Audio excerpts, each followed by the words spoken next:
बहुत ही महत्वपूर्ण और बहुत ही एक्सक्लूसिव तस्वीरें आप देख पा रहे हैं कि इन तस्वीरों के जरिए जिसमें कि प्रधानमंत्री नरेंद्र मोदी, मध्य प्रदेश के मुख्यमंत्री शिवराज सिंह चौहान और तमाम जो इस कार्यक्रम से जुड़े जो लोग हैं वो इस कार्यक्रम स्थल पर मौजूद।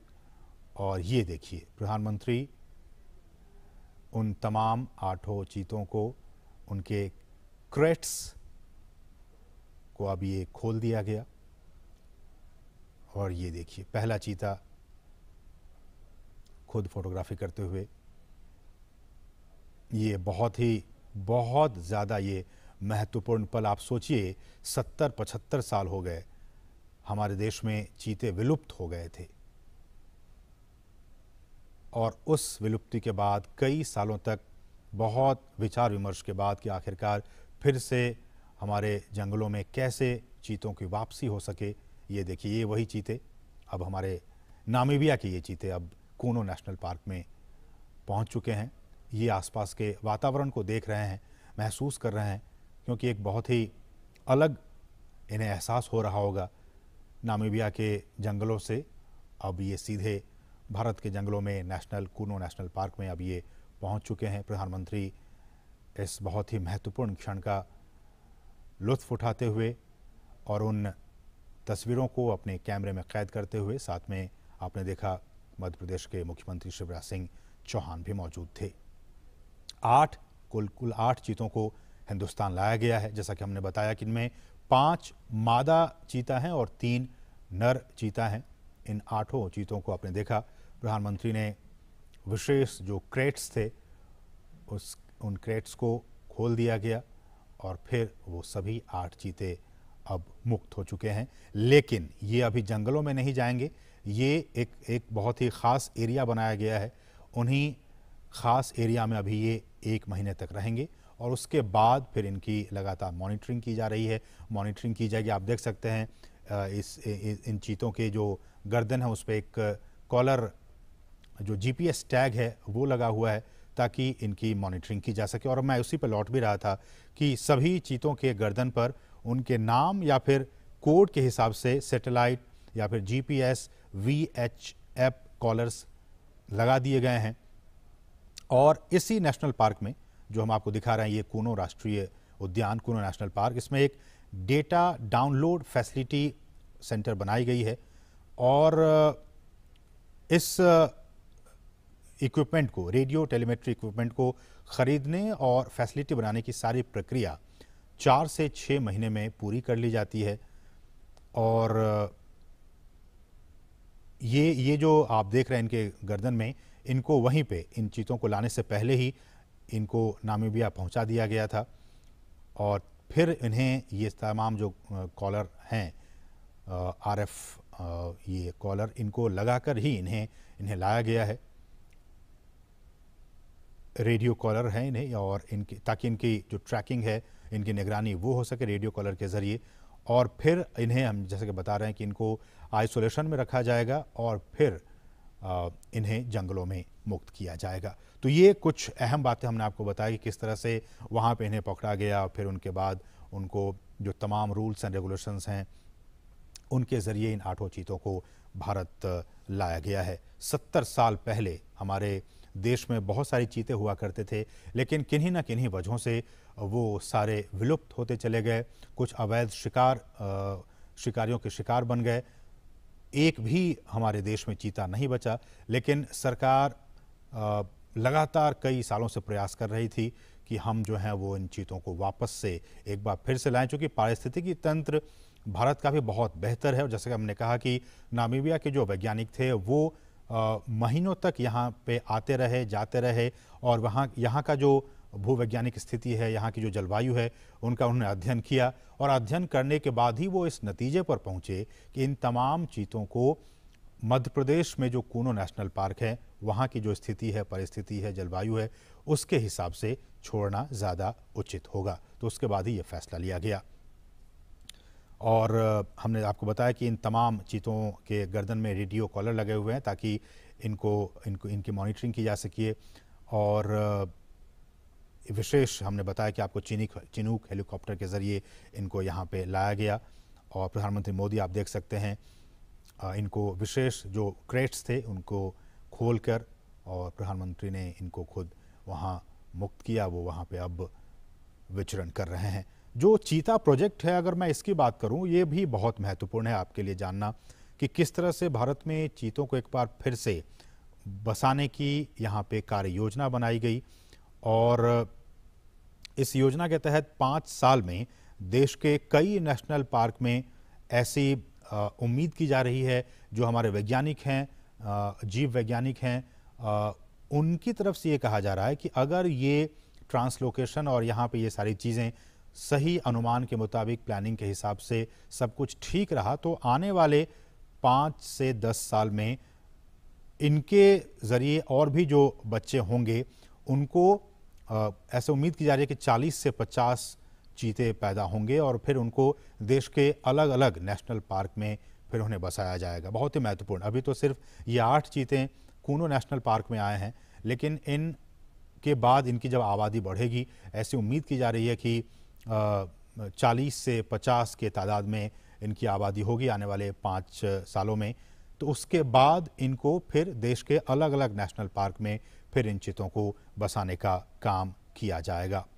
और इस कार्य योजना के ज़रिए जैसा कि हम कह रहे हैं कि भारत एक बार फिर दुनिया के सबसे तेज़ रफ्तार वाले जानवर चीता का घर अब बनने जा रहा है और भारत सरकार ने चीतों को फिर से देश के जंगलों में लाने का काम किया है, बहुत ही महत्वपूर्ण काम किया है। और प्रधानमंत्री जैसा कि आप देख सकते हैं कितने उत्साहित हैं, खुद कैमरे के ज़रिए उन तस्वीरों को कैद करने की कोशिश कर रहे हैं। प्रधानमंत्री खुद भी चीतों को देश में लाने और इसे बसाने में निजी, बिल्कुल पर्सनल लेवल पे निजी रुचि दिखा रहे थे और उसी का नतीजा है कि आज ये 8 चीते अब हिंदुस्तान की सरजमी पर पहुंच चुके हैं। ये हम आपको बताएं, चीता आपने भी देखा होगा तमाम टेलीविज़नों के ज़रिए, नेशनल ज्योग्राफिक पे, एनिमल प्लैनेट चैनल पे, कि किस तरह से ये जंगलों में रहता है और ये एक मांसाहारी जानवर होता है। भारत से इसका लगभग 70-75 साल पहले खात्मा हो गया था और कहा जाता है कि अवैध शिकार जो रहा वो एक बहुत अहम वजह रहा इनके एक्सटिंक्ट होने के, इनके विलुप्त होने के। ज़्यादा शिकार, और ये भी कहा जाता है कि जो चीतों का जो नेचुरल हैबिटेट था उनको भी काफ़ी नुकसान पहुंचा था, इसलिए धीरे धीरे विलुप्त हो गए। बहरहाल देश में चीतों को फिर से लाया गया है और हमारे जो जंगल हैं उनका जो इकोसिस्टम है, उनका जो पारिस्थितिकी तंत्र है, ये अब उनके लिए वरदान साबित हो सकता है। जैसा कि हम सभी जानते हैं कि ये जो जानवर है, ये जो चीता है, वो खुले मैदानों में रहते हैं। उनका आवास मुख्य रूप से वहीं होता है जहां उनके लिए शिकार अच्छी खासी तादाद में मौजूद होते हैं। घास के मैदान हो, झाड़ियां हो, खुले जंगल हो, अर्ध शुष्क वातावरण और थोड़ा सा ज़्यादा तापमान उनके लिए सही होता है। तो थोड़ा ज़्यादा तापमान हो, हम जानते हैं कि मध्य प्रदेश का ये इलाका ज़्यादा तापमान इनका रहता है यहाँ पे 12 महीने, इसलिए भी हमारे जो वैज्ञानिक हैं उन्होंने कहा कि ये काफ़ी उचित होगा यहाँ पे इन्हें रखना। घास के मैदान हैं, झाड़ियाँ हैं, खुले जंगल हैं, ये तमाम चीज़ें इनके अनुकूल हैं इनको यहाँ पे रखने के लिए, इसलिए यहाँ पे इन्हें लाया गया। चीतों को बचाने के लिए उनके शिकार करने के आधार, उनको हमें बचाने की ज़रूरत है। उनके शिकार के आधार करने के आधार को हमें बचाना होगा, जिसमें कुछ खतरे में पड़ी प्रजातियां भी शामिल हैं, बल्कि घास के मैदानों की जो दूसरी अन्य लुप्त प्राय प्रजातियां हैं और खुले वनों का जो इकोसिस्टम है, जो पारिस्थितिकी तंत्र है, उन्हें भी हमें बचाना होगा। जिस बेस पे हम वही कह रहे हैं कि जिस बेस पे, जिस आधार पे ये तमाम चीते यहाँ जिंदा रहेंगे, यहाँ रहेंगे, उस बेस को भी, उस आधार को भी हमें बचा कर रखना होगा, तभी तो ये उस इकोसिस्टम में आराम से रह पाएंगे। इसलिए भी हम बार बार ये कह रहे हैं और सरकार भी कह रही है कि उस सिस्टम को, उस बेस को हमें बचा कर रखना होगा। चीतों को वापस लाने से देश में खुले जो जंगल हैं उनको बचाने के काम को भी अब काफ़ी मजबूती मिलेगी। और ये भी देखा गया कि बड़े जो मांसाहारी जानवरों में मानव जो इंटरेस्ट है, ह्यूमन इंटरेस्ट, मानव हितों के साथ संघर्ष चीतों में सबसे कम पाया जाता है। दूसरे जो ऐसे वाइल्ड एनिमल्स होते हैं उनके साथ मैन एनिमल कॉन्फ्लिक्ट होते रहते हैं, अक्सर होते रहते हैं, लेकिन चीतों के साथ ऐसा नहीं है।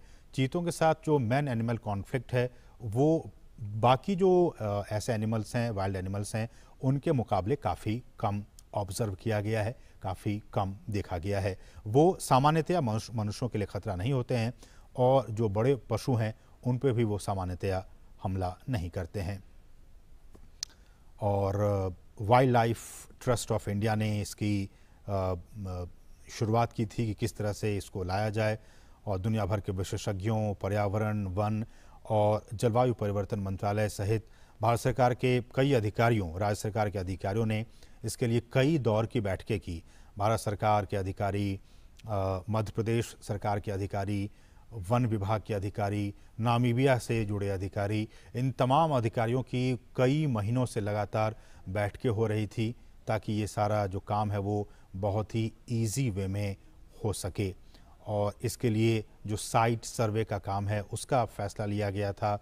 और हालांकि इसके बाद ये भी खबरें आई कि वैसे राज्यों में इन्हें छोड़ा जाए जहां की पहले से चीता पाए जाते थे और उन्हें ही प्रायोरिटी बेसिस पर उन राज्यों को सिलेक्ट किया जाए। तो उसके बाद नाम आया, गुजरात का नाम आया, राजस्थान का नाम आया, छत्तीसगढ़ का नाम आया, मध्य प्रदेश का नाम आया कि ये ऐसे राज्य हैं जहां की आज से 70 साल पहले चीता पाए जाते थे। अब हमारे जो वैज्ञानिक थे, हमारे जो अधिकारी थे, उनके मन में ये आया कि फिर अब इन तमाम जो राज्य हैं, गुजरात, राजस्थान, छत्तीसगढ़, मध्य प्रदेश, ये तमाम राज्यों में से नामीबिया से जो चीते लाए जाएंगे उनके लिए सबसे मुफीद, सबसे एडेप्टेटिव एटमॉस्फेयर कहाँ होगा जहाँ कि वो अपने आप को अच्छे से ढाल सकें। तो फिर जीव विज्ञानियों ने ये फैसला लिया कि इनके लिए मध्य प्रदेश ही सबसे उपयुक्त जगह है। मध्य प्रदेश का कूनो राष्ट्रीय उद्यान सबसे उपयुक्त जगह है जहाँ की इसे रखा जा सकता है, छोड़ा जा सकता है। तो उसके बाद ही यह फैसला लिया गया और फिर नामीबिया से हमने बताया कि किस तरह से इन 8 चीतों को यहाँ पे लाया गया है। अधिकतम दूरी आपने देखा होगा नेशनल ज्योग्राफिक चैनल पे या फिर एनिमल प्लैनेट चैनल पे, किस तरह से ये कितनी स्पीड में इस पृथ्वी पर अगर सबसे स्पीड में अगर दौड़ने वाला कोई प्राणी है तो वो चीता है। अधिकतम गति इसकी 450 मीटर तक ही दौड़ सकता है, लेकिन 1 मिनट में बहुत ज़्यादा स्पीड में ये दौड़ता है। 450 मीटर तक दूरी तक ये दौड़ सकता है अधिकतम गति से। और कहा जाता है कि दौड़ने के दौरान चीते के शरीर का जो तापमान है वो काफ़ी ज़्यादा बढ़ जाता है, इसलिए ये बहुत दूर तक नहीं दौड़ पाते हैं। बहुत स्पीड में दौड़ पाते हैं लेकिन बहुत दूर तक नहीं दौड़ पाते हैं, क्योंकि इससे इनके शरीर का जो हीट है वो काफ़ी बढ़ जाता है। और कहा जाता है कि जो तापमान है इनके शरीर का वो करीब 2.5 डिग्री सेल्सियस तक बढ़ जाता है। और ऐसे में जो इनका जो दिमाग होता है, ब्रेन, वो इस बढ़ी हुई गर्मी को सहन नहीं कर पाता है, झेल नहीं पाता है और वो अचानक ही दौड़ना बंद कर देता है। आपने देखा होगा तमाम जो प्रोग्राम्स बनते रहते हैं उसके ज़रिए, और ये 1 मिनट तक किसी भी शिकार का पीछा करता है और अगर वो नहीं मार पाता है तो फिर ये उसका पीछा करना छोड़ देता है। तो ये कुछ अहम बातें, हालांकि आप इसके बारे में जानते होंगे। एक बार फिर से हम आपको बता दें कि ये जो चीते लाए गए हैं उनमें से 3 नर हैं और 5 मादा हैं। 2 नर चीतों की उम्र जो है वो 5.5 साल के आसपास है और कहा जाता है कि दोनों भाई हैं। इनमें भी काफ़ी कुछ ये बातें काफ़ी महत्वपूर्ण रखती हैं कि इनके आपस के संबंध कैसे हैं। कई बार ये आपस में एक दूसरे को भी दुश्मन समझ बैठते हैं। तो कहा जा रहा है कि जिन चीतों को लाया गया उसमें से 2 जो नर हैं वो आपस में भाई हैं और दोनों नामीबिया के ओडजीवारेंगो, अगर मैं प्रोनाउंसिएशन ठीक से नहीं कर पा रहा हूँ तो मुझे माफ़ कीजिएगा, ओडजीवारेंगो स्थित जो निजी रिजर्व फॉरेस्ट हैं वहाँ से इन दोनों भाइयों को लाया गया है, 2 नर चीतों को लाया गया है। जो तीसरा नर है उसकी उम्र 4.5 साल है। इसका मतलब कि ये जो 2 नर हैं जिनकी उम्र 5.5 साल, उनसे ये थोड़ा छोटा है, 4.5 साल इसकी उम्र है और इसे नामीबिया के एरिंडी प्राइवेट गेम रिजर्व से लाया गया है। और 5 मादा चीतों में से एक 2 साल का है, 2 साल की है, एक 2.5 साल की है, एक 3 से 4 साल की, तो 2 जो है वो 5-5 साल की हैं। तो 2 जो मादा चीता है वो 5-5 साल की उनकी उम्र है और एक 2 साल की है, एक 2.5 साल की और एक जो है वो 3 से 4 साल के बीच की इनकी उम्र है। और जैसा कि हमने कहा कि ये 30 दिनों तक पीएम मोदी ने 3 चीतों को पार्क में छोड़ दिया है। ये हम आपको ताज़ा अपडेट बता रहे हैं। 8 में से 3 चीतों को पार्क में छोड़ा जा चुका है। प्रधानमंत्री नरेंद्र मोदी ने बाड़े में छोड़े गए इन चीतों की तस्वीरें ली, आपने देखा इन तस्वीरों के ज़रिए। और कूनो जबकि अब ये पहुंच चुके हैं, 30 दिनों तक ये क्वारंटीन रहेंगे और उसके बाद फिर उनके स्वास्थ्य और बाकी जो एक्टिविटीज़ हैं उन पर लगातार नज़र रखी जा रही है, आगे भी नज़र रखी जाएगी। और अगर इन 30 दिनों तक सब कुछ ठीक रहा तो फिर इन 8 चीतों को जंगल में छोड़ दिया जाएगा। और कूनो ये भी जैसा कि हमने कहा कि चीतों के लिए कूनो नेशनल पार्क क्यों ही इसी पार्क को क्यों चुना गया। हालांकि हमने कहा कि गुजरात भी पहले वहाँ पे चीते पाए जाते थे और बाकी जो राज्य मध्य प्रदेश की बात हो, छत्तीसगढ़ की बात हो, ये सारे क्लाइमेट के हिसाब से, इनके रहन सहन के हिसाब से वो सारी चीज़ें मुफीद थी। लेकिन बावजूद इसके कूनो नेशनल पार्क क्यों चुना गया, तो ऐसा कहा जाता है कि करीब 1 दशक पहले गिर के जो एशियाई शेर हैं उनको यहाँ तैयार किया गया था लाने के लिए। हालांकि इन शेरों को यहाँ नहीं लाया जा सका और कहा जाता है कि स्थानांतरण की सारी तैयारियां भी पूरी हो गई थी। शेर के शिकार के लिए जैसा कि आप जानते हैं कि चीतल हो, संभल, ऐसे जानवरों को भी यहाँ पे स्थानांतरित किया गया था। लेकिन शेर के लिए की गई तैयारी अब इन चीतों के लिए, ये जो 8 चीते हैं उनके स्थानांतरण के लिए अब काम आ जाएगी। और मध्य प्रदेश सरकार भी काफ़ी एक्टिव थी। उन्होंने कूनो के अलावा मध्य प्रदेश के ही नौरादेही वन्य अभ्यारण्य हो या फिर राजस्थान में भैंसोड़गढ़ हो वन्य जीव परिसर, इन तमाम राज्य सरकारों की तरफ से भी वैज्ञानिक आकलन कराया गया था और आकलन के बाद ही कूनो नेशनल पार्क में इन्हें छोड़ने का फैसला लिया गया।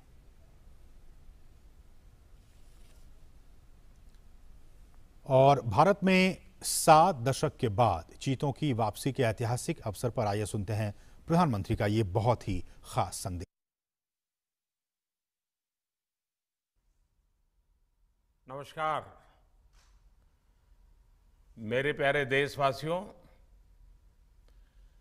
मानवता के सामने ऐसे अवसर बहुत कम आते हैं जब समय का चक्र हमें अतीत को सुधार कर नए भविष्य के निर्माण का मौका देता है।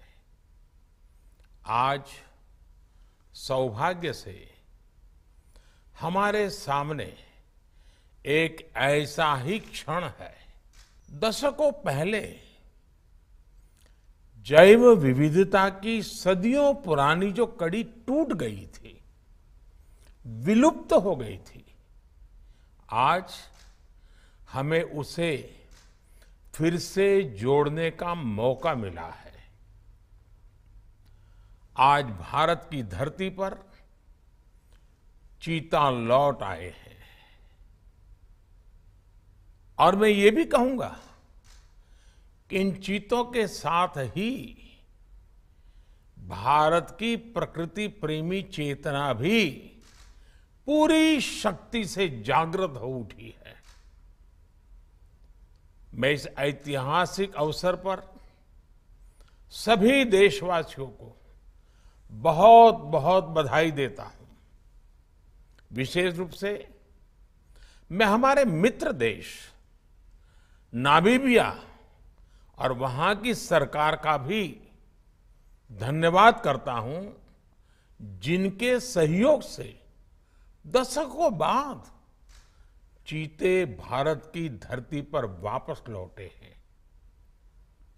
मुझे विश्वास है ये चीते न केवल प्रकृति के प्रति हमारी जिम्मेदारियों का बोध कराएंगे, बल्कि हमारे मानवीय मूल्यों और परंपराओं से भी अवगत कराएंगे। साथियों, जब हम अपनी जड़ों से दूर होते हैं तो बहुत कुछ खो बैठते हैं।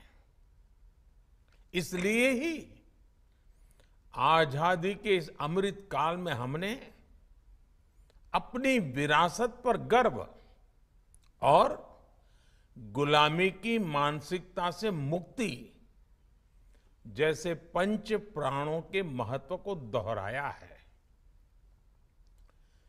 पिछली सदियों में हमने वो समय भी देखा है जब प्रकृति के दोहन को शक्ति प्रदर्शन और आधुनिकता का प्रतीक मान लिया गया था।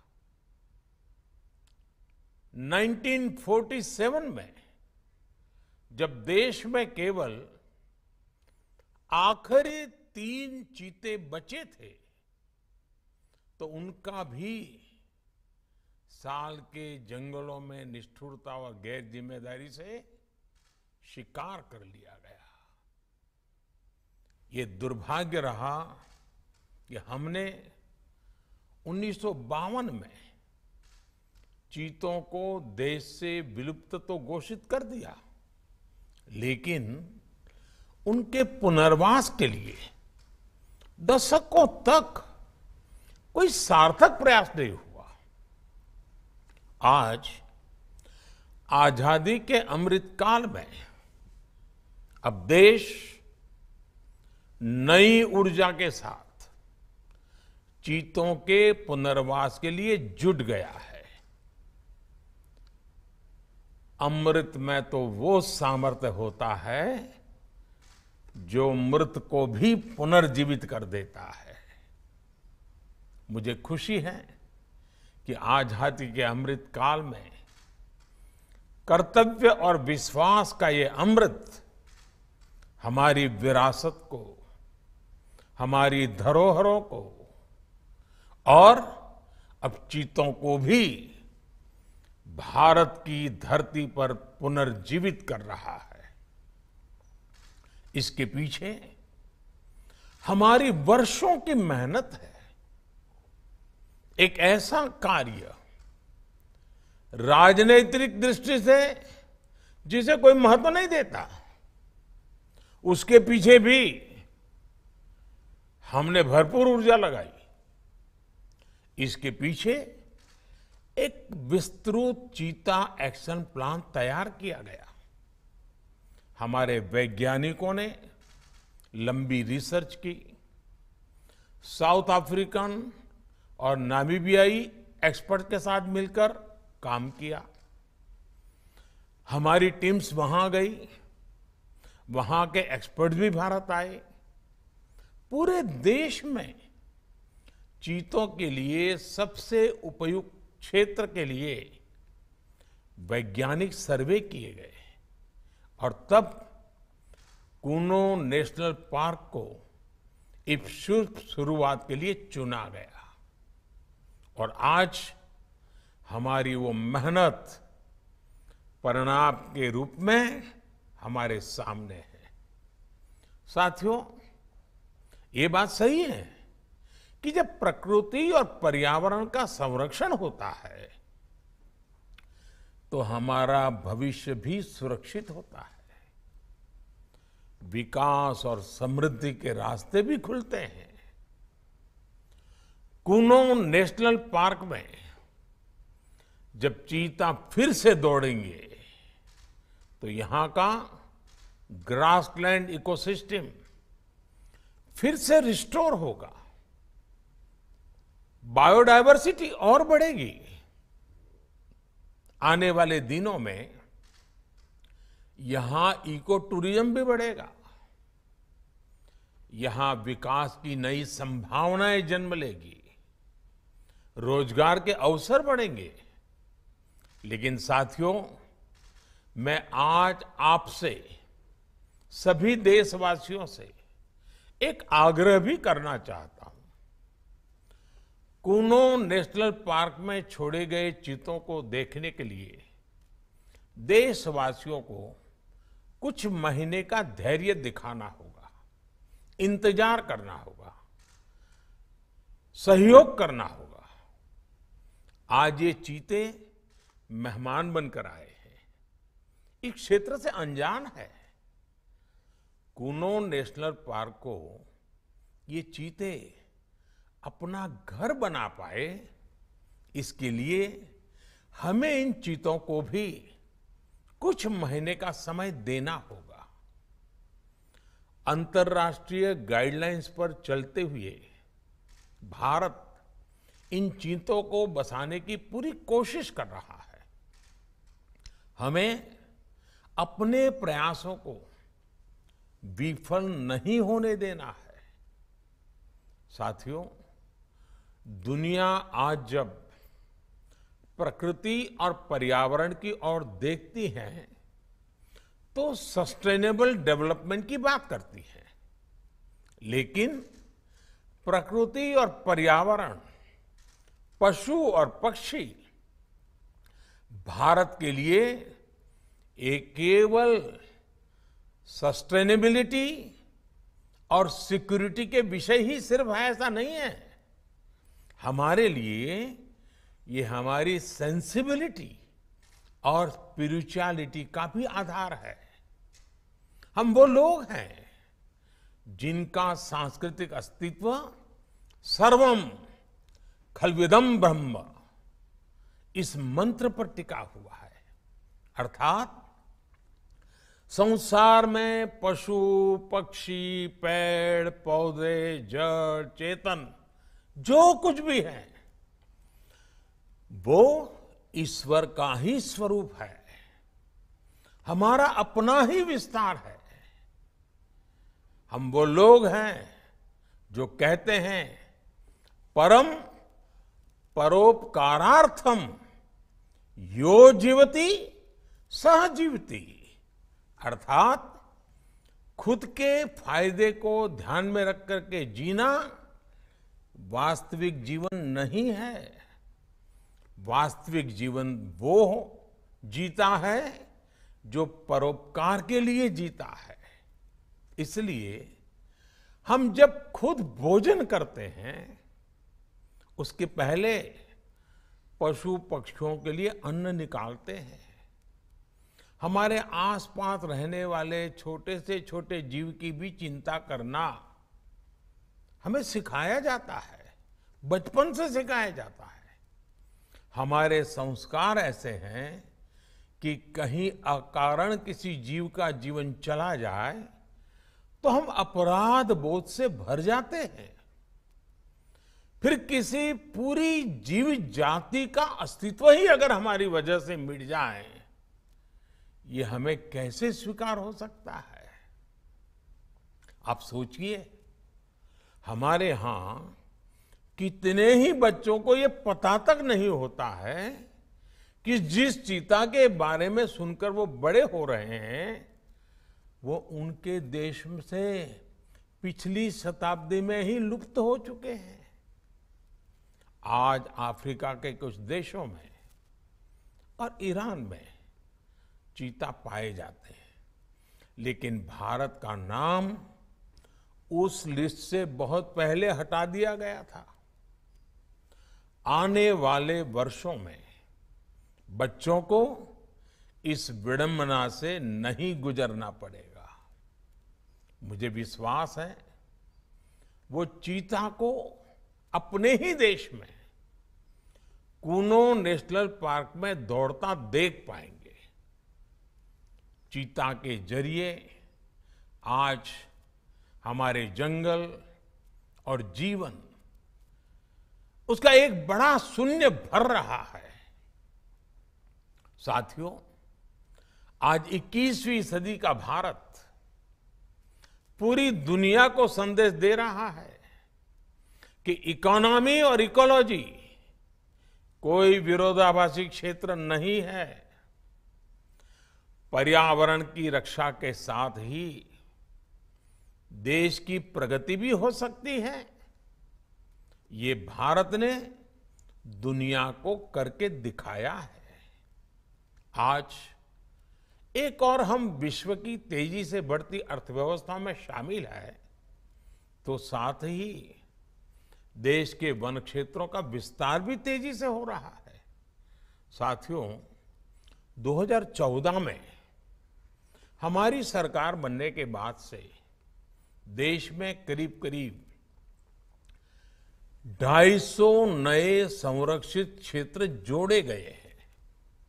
हमारे यहां एशियाई शेरों की संख्या में भी बड़ा इजाफा हुआ है। आज गुजरात देश में एशियाई शेरों का बड़ा क्षेत्र बनकर उभरा है। इसके पीछे दशकों की मेहनत, रिसर्च बेस्ड पॉलिसीज और जन भागीदारी की बड़ी भूमिका है। मुझे याद है, हमने गुजरात में एक संकल्प लिया था। हम जंगली जीवों के लिए सम्मान बढ़ाएंगे और संघर्ष घटाएंगे। आज उस सोच का प्रभाव परिणाम के रूप में हमारे सामने है। देश में भी टाइगर्स की संख्या को दोगुना करने का जो लक्ष्य तय किया गया था, हमने उसे समय से पहले हासिल किया है। असम में एक समय एक सींग वाले गैंडों का अस्तित्व खतरे में पड़ने लगा था, लेकिन आज उनकी भी संख्या में वृद्धि हुई है। हाथियों की संख्या भी पिछले वर्षों में बढ़कर 30,000 से ज्यादा हो गई है। भाई और बहनों, देश में प्रकृति और पर्यावरण के दृष्टिकोण से जो एक और बड़ा काम हुआ है, वो है वेटलैंड का विस्तार। भारत ही नहीं, पूरी दुनिया में करोड़ों लोगों का जीवन और उनकी जरूरतें वेटलैंड इकोलॉजी पर निर्भर करती हैं। आज देश में 75 वेटलैंड्स को रामसर साइट्स के रूप में घोषित किया गया है, जिनमें 26 साइट्स पिछले 4 वर्षों में ही जोड़ी गई हैं। देश के इन प्रयासों का प्रभाव आने वाली सदियों तक दिखेगा और प्रगति के नए पथ प्रशस्त करेगा। साथियों, आज हमें वैश्विक समस्याओं को, समाधानों को और यहां तक कि अपने जीवन को भी होलिस्टिक वे में देखने की जरूरत है। इसलिए आज भारत ने विश्व के ये LIFE, लाइफ यानी लाइफस्टाइल फॉर द एनवायरमेंट जैसा जीवन मंत्र दिया है। आज इंटरनेशनल सोलर अलायंस जैसे प्रयासों के द्वारा भारत दुनिया को एक मंच दे रहा है, एक दृष्टि दे रहा है। इन प्रयासों की सफलता दुनिया की दिशा और भविष्य तय करेगी। इसलिए आज समय है कि हम ग्लोबल चुनौतियों को दुनिया की नहीं, अपनी व्यक्तिगत चुनौती भी माने। हमारे जीवन में एक छोटा सा बदलाव पूरी पृथ्वी के भविष्य के लिए एक आधार बन सकता है। मुझे विश्वास है, भारत के प्रयास और परंपराएं इस दिशा में पूरी मानवता का पथ प्रदर्शन करेगी, बेहतर विश्व के सपने को ताकत देगी। इसी विश्वास के साथ आप सभी को इस मूल्यवान समय पर, ऐतिहासिक समय पर बहुत बहुत धन्यवाद देता हूं, बहुत बहुत बधाई देता हूं।